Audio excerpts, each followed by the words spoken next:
Okay, so here we are in my man cave working on the head for the 261, and I've been working on cleaning it first, and I've been cleaning the bottom of it and the sides where the manifolds attach, and as well I've been using my little Dremel tool and the diamond bit that I was using on the engine block to clean all the paint off the head. So I've got this part done. I'll be cleaning all this top part as well. It'll be a little bit labor intensive, but it's going to look good.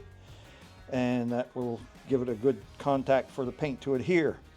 And for the rest of it, I've been using my little grinder with the little grinding wheel, a little abrasive wheel, but it doesn't damage the finish. And use that to, like so, clean all the gasket material that might have been left from the previous assembly. Okay, so here we are. We've got the head facing up. I'm getting ready to prepare the valves for reinstallation or reassembly. And what I'm doing is I'm going to lap the valves, and this ensures that you have a tight seal between the valve and its seat in the head, so you don't have any leaks and you don't lose any compression. I've also cleaned out the inside of the ports with the Dremel tool, a little bit of carbon buildup and stuff. So we'll make sure all that's good and clean. And to lap the valves, what we're using is a valve grinding compound. And I apply a little bit to the valve, the edge of the valve on the seat where it seats against the head. And there's a little black goo here, but it's got some abrasive in it. And we put a few dots of it all around the valve like so. And like that. We'll wipe that off, and then we install the valve back into its original place. I've got them all set up here on my cardboard front to rear. So this one is the one that goes in this hole, and we drop that in the bore, and I use this little suction cup, and we'll stick that on top of the valve. And I'm going to spin it, and you can just hear it grinding away. And you take and spin it, and then you just kind of move it over a little bit and go around a few times like so.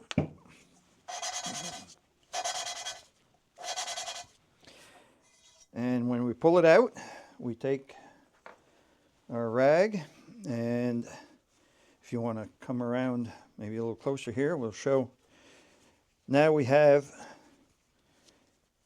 see this kind of gray circle right around the edge of the valve here, and that's where I was grinding it. So this is the part that's contacting the valve seat, and once I wipe this down, you'll see the same pattern on the valve seat.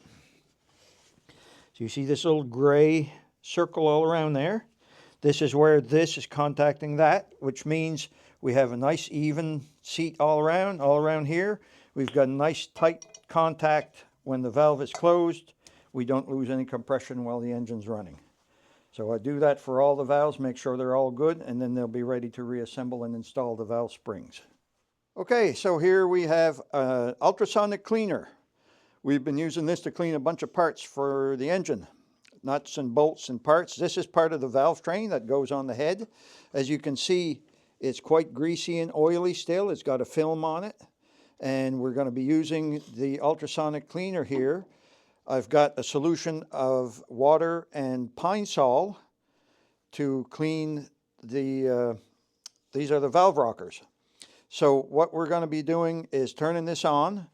The water's warmed up in it. It helps to loosen the dirt that's on it.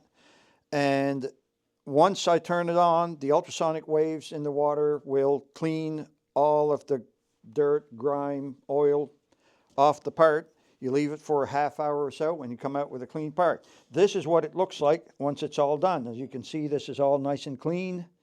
This cleaned all the oil film off of it, the grease, and this is all ready to install on the car. So what we're going to do, we're just going to do a quick demonstration here. I'm going to turn the machine on. You'll hear it buzzing, and once it does, you see what looks almost like a cloud and almost like smoke coming off of the parts, and that means that it's the grime that's coming off of it. So I'm going to turn it on here for a moment, and we'll see how this works.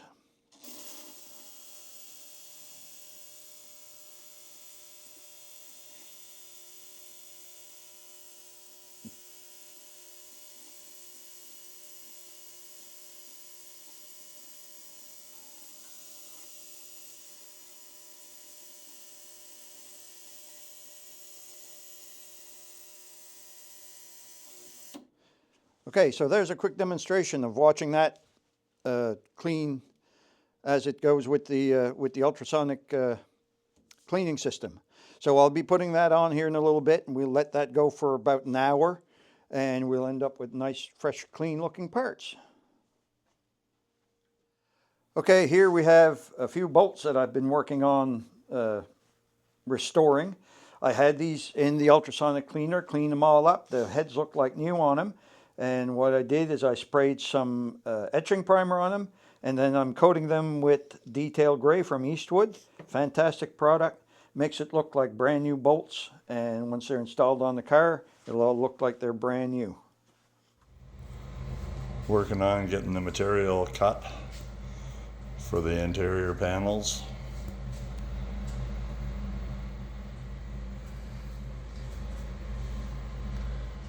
We're gonna take some of the material up the valley and get it embroidered with the Pathfinder emblem.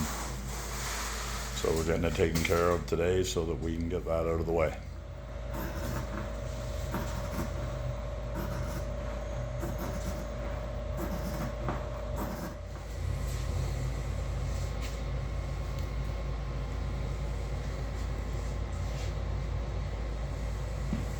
Okay, we are working on the old P61 again, and our rope seal, come to find out, was the incorrect one, which is why it wouldn't allow the crankshaft to turn. So we have ordered the correct type of replacement seal. This is an updated seal. It's a two-piece, and it's a rubber seal instead of rope, so it should work better with the crankshaft. So we should be able to turn it after this, and we got that from Gasket City. And a good place to get gaskets for older engines. Okay, here we are removing the incorrect rope seal. I just pulled the one out of the engine here, and this is the one in the cap here. It was just too big, and it would just flatten out and keep the crank from turning. So we're going to pull that out. This should have fit in that groove, and it did not. Okay, we've got our new seal all installed into the groove properly, facing the front, and we've got our crankshaft back in here. Now we're setting the caps back in. I've got my sealer back on. I've got the seal lubricated, and we're going to get that on there like so, and bolted down, and we should be able to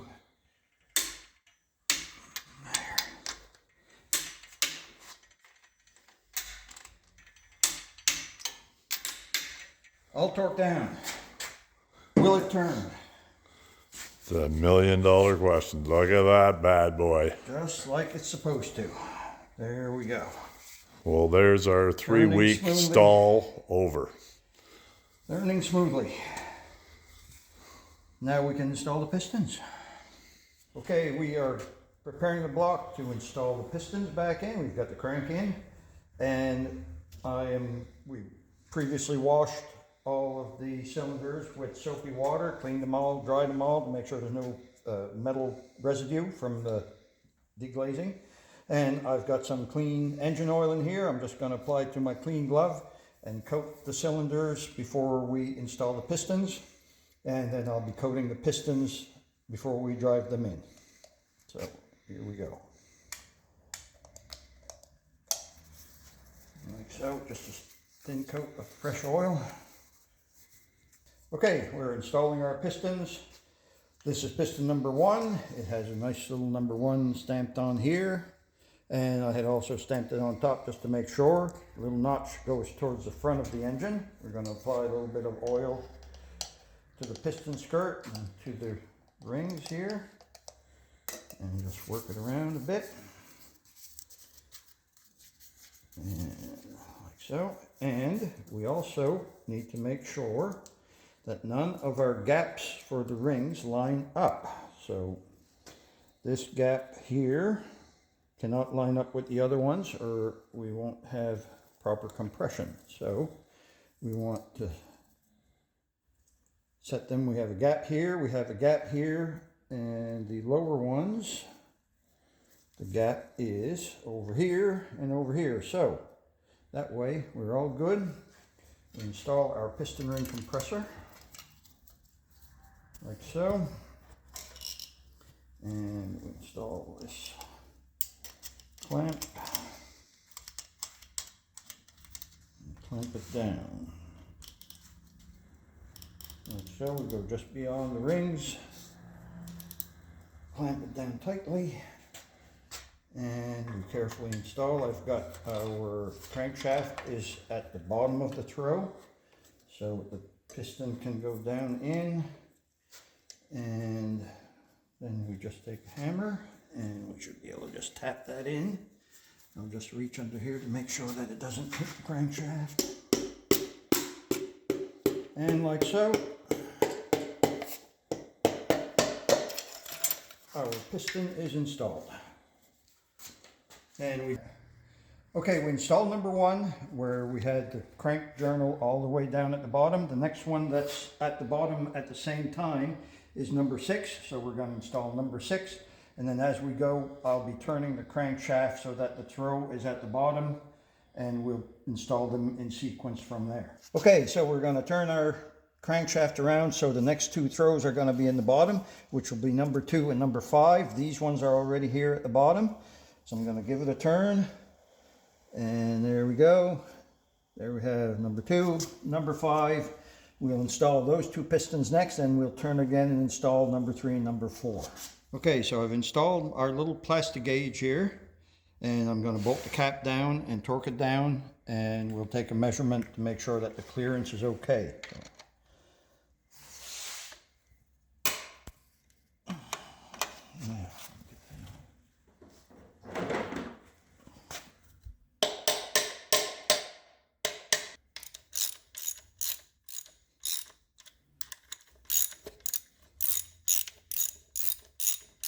What are you torquing that down to?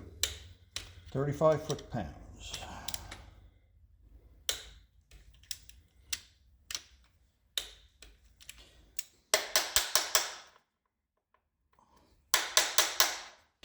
As you can see, it has flattened out the little green plastic strip. It's much wider than it was. So, and it is 2007 inch, which is right on specification. Okay, we've got everything assembled. We've got our crankshaft all torqued down. We've got our connecting rods all torqued down and assembly lube. And here we go. Everything turns. Our pistons are moving up and down just the way we want them. And that part is all set. So now the next step is going to be I need to paint the plate that holds the cam in, which I forgot to paint. So once we get that done, we'll install the plate, install the cam, and then get ready to install the cylinder head.